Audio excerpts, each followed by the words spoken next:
Galileo was born into a world where each morning reaffirmed the common view that the sun moved around the earth. This belief was confirmed as the sun appeared to pass overhead each day.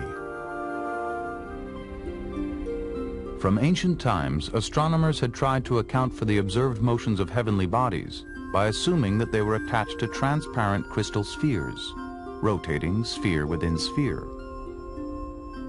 The Greek astronomer Ptolemy worked out the system in great detail to explain the motions of the sun, the moon, the stars, and the planets, all that could be seen with the naked eye.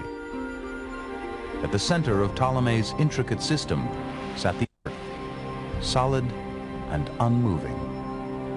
The Ptolemaic system was filled with ingenious geometrical devices.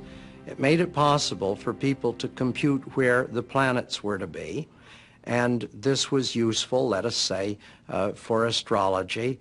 It was useful if you just wanted to keep track of where things were in the sky. But it wasn't perfect. 60 years before the telescope, a Polish clergyman, Nicholas Copernicus, noticed that the calculations needed to predict the positions of the planets in the sky would be simplified if he assumed that the sun, rather than the Earth, were at the center of the universe. For decades after his book, most astronomers simply suspended judgment. The reason was that there was no observational evidence that the Earth moved. In fact, it seemed almost silly that the Earth moved. In the Copernican system, the Earth was never still. It had two separate motions, revolving around the sun each year and spinning on its axis once each day.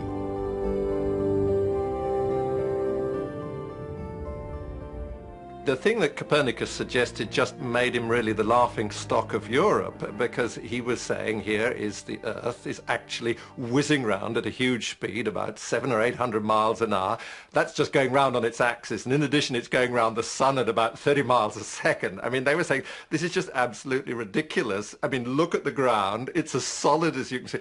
Clearly the Earth is not moving. Nothing could be more obvious than the fact that the Earth isn't moving. If it was moving, everything would be flying off it. I mean, church steeples would fall down, birds couldn't keep up with it, clouds would go disappearing over the western horizon and things like this.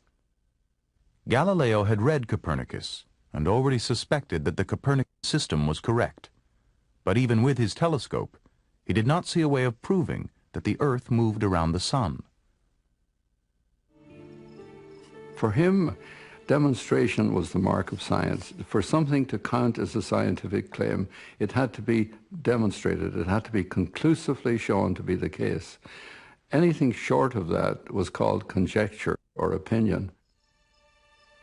While he searched for a demonstration, a letter arrived from one of his followers, Benedetto Castelli, suggesting that the planet Venus could hold the key.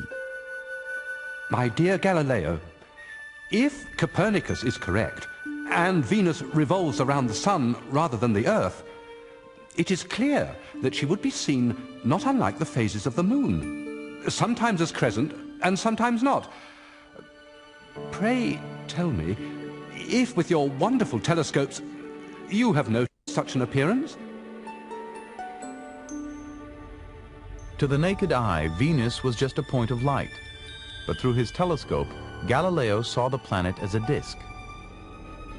Over a period of months, Venus changed from a small disk to a larger crescent. Galileo immediately grasped that in a sun-centered system, this crescent would appear as Venus circled in an orbit between the sun and the Earth. Venus must be revolving around the sun rather than the Earth. Years later, Galileo finished his great book. It was called Dialogue on the Two Chief Systems of the World. It is a debate about the world systems. Is the sun the center of the universe, or is the Earth the center of the universe? I always think that his dialogue on the two great world systems was the persuasive book that made it intellectually respectable to believe in a moving world, a sun-centered universe. It was the book that won the war.